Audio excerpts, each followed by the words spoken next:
Bora falar do 15º.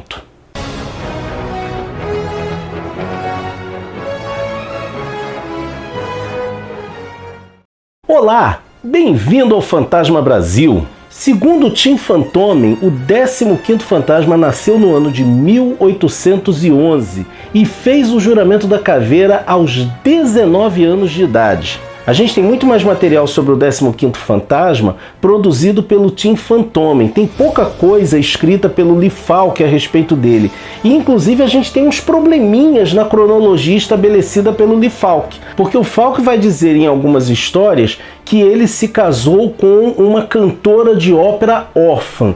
Em outras, o Falk vai dizer que ele se casou com a irmã do pirata Jean Lafitte, a Jeannette. Já o Tim Fantômen, para dar uma resolvida nisso, coloca que ele se casou com Juliette Adams, que é a Capitã Amazon, a Capitã Amazona, a rainha dos piratas. Também é importante dizer que, de acordo com o Tim Fantômen, o 15º fantasma foi pai no ano de 1831 e morreu em 1846, quando seu filho, o 16º fantasma, tinha apenas 16 anos. O que a gente nota nas histórias do 15º fantasma é que ele tinha uma personalidade um pouco mais séria que alguns dos seus outros companheiros de lida, por assim dizer. Ele sempre é mostrado como alguém um tanto quanto reservado, fala pouco, mas é um homem de grande atitude. Tem uma história dele interessante chamada O Homem na Máscara de Ferro,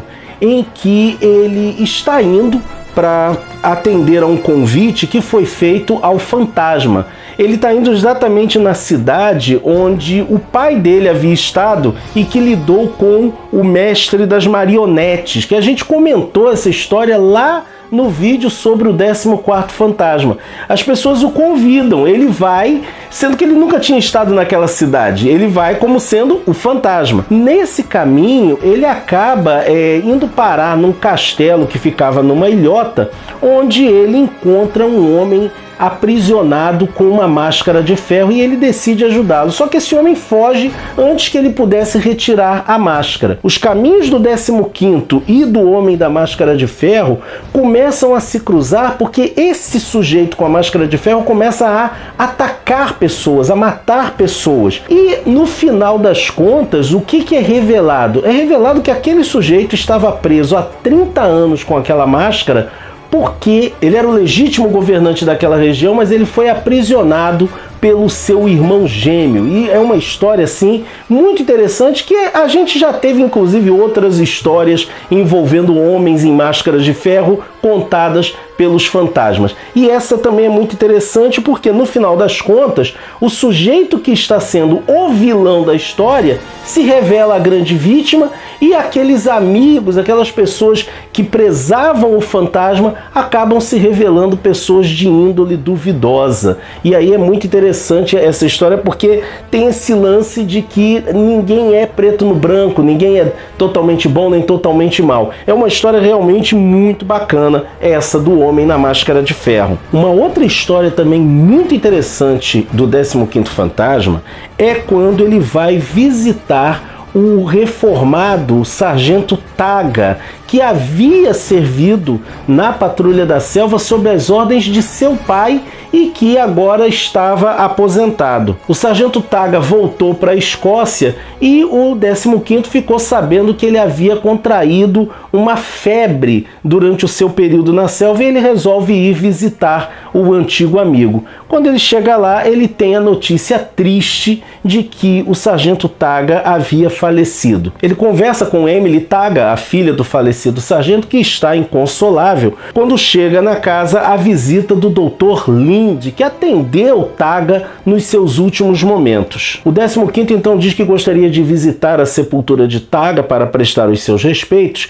no que Emily manda que Alan, um garoto que trabalha na casa, o leve até lá. No caminho, o 15º conversa com Alan e este lhe conta que o Sargento Taga havia pego ele roubando, que Alan é um garoto da cidade de Glasgow que fugiu de casa e foi pego roubando pelo Taga.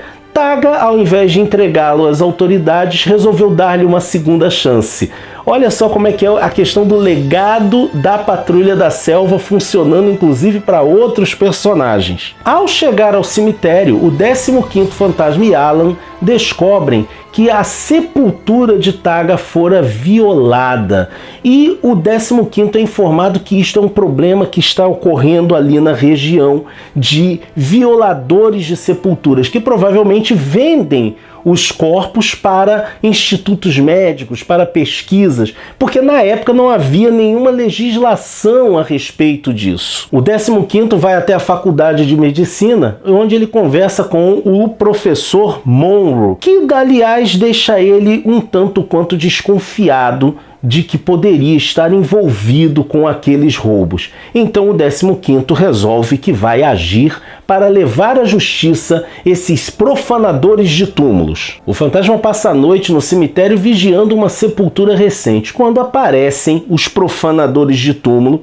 e ele os ataca, ele os enfrenta, dá-lhes voz de prisão e ele sai enfrentando todos eles, né? E é uma cena bem bacana, é uma sequência de ação muito legal, porque nós vemos o fantasma derrotando esses homens.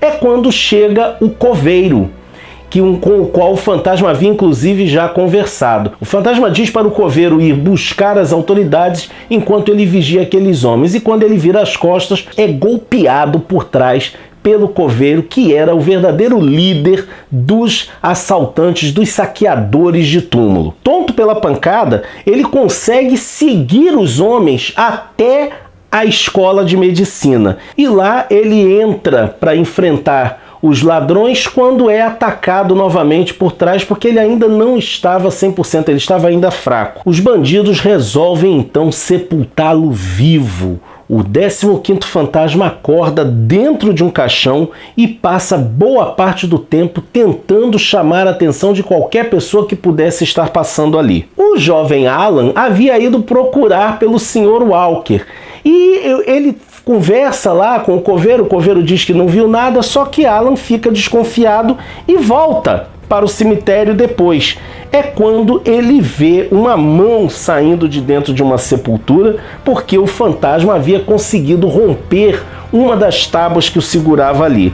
Nesse momento, ele é mais uma vez rendido pelo coveiro, que atira nele, mas ele consegue derrubá-lo, deixa o coveiro desacordado e diz para Alan: fique aqui porque eu vou atrás do grande chefe por trás disso tudo. Ele chega até a escola de medicina e tem uma visão terrível de vários corpos em cima de lajes e lá o Dr. Lind, exatamente, era ele que estava por trás dos roubos dos cadáveres. Nesse meio tempo, o coveiro McNeil acorda e se desfaz de Alan e vai embora atrás do fantasma. Nisso a gente descobre exatamente o que o Dr. Lind estava fazendo. Ele diz que seu pai, o Dr. James Lind, era um homem muito respeitado e que fez várias experiências com galvanismo, que era o nome antigo que se dava para a eletricidade. Lind, seu filho, acredita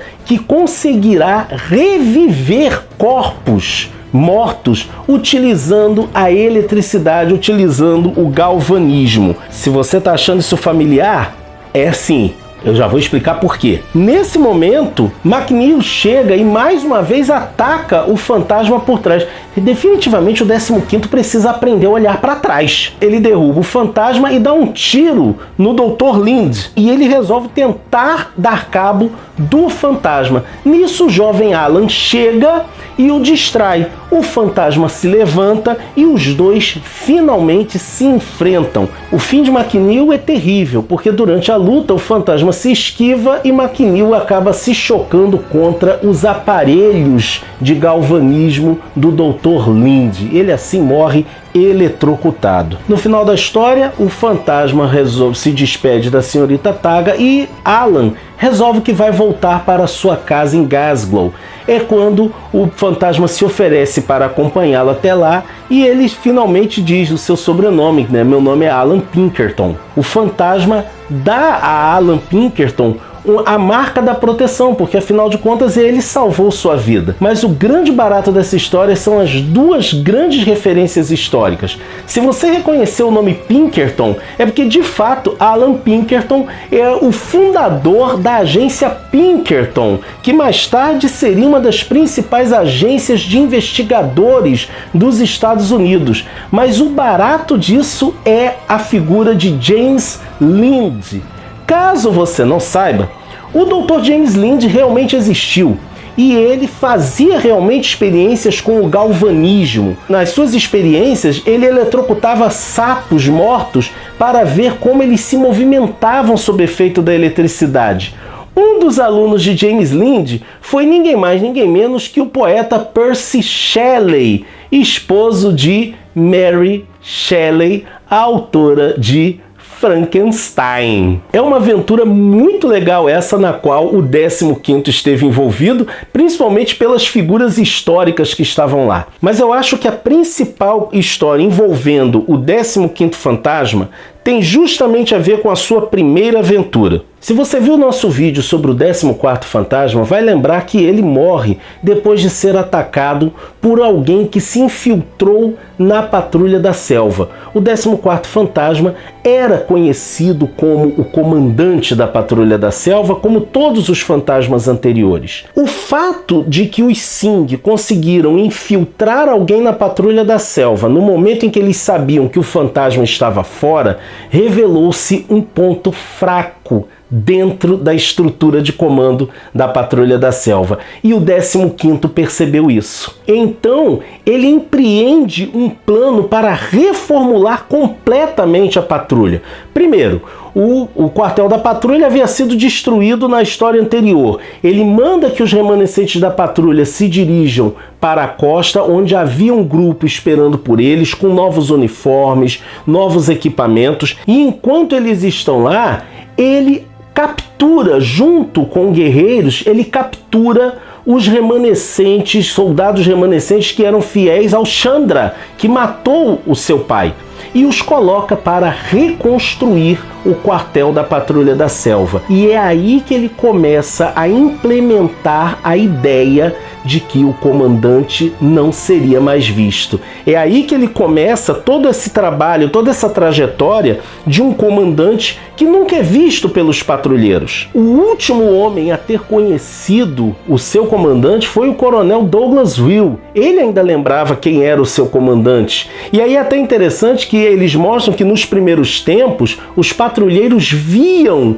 o comandante secreto na sua sala à noite, viam aquela sombra. E tem um momento nessa história que é sensacional, porque o fantasma, o 15º, havia desafiado o líder dos Sing para um duelo, para uma batalha final. Ele acaba, é o Kulai Sing, ele acaba não aparecendo, o Sing não aparece no local do encontro, mas segue o 15º fantasma, que sabe que está sendo seguido. E aí é sensacional porque a luta dos dois se dá dentro da sala do comandante da Patrulha da Selva. Kulai Sing, inclusive, joga uma pantera contra o fantasma, que acaba matando-a, acaba tendo que matá-la, e os dois saem no braço ali naquele espaço escuro e apertado. E para surpresa do coronel Will, no dia seguinte, lá está o corpo do pirata Sing devidamente amarrado para ser levado às autoridades. E foi assim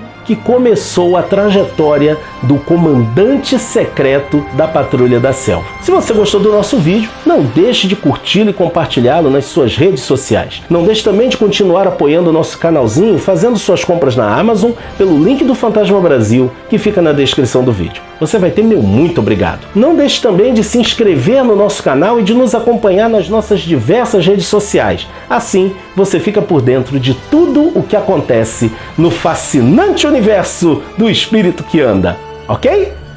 Vejo você por aí, hein?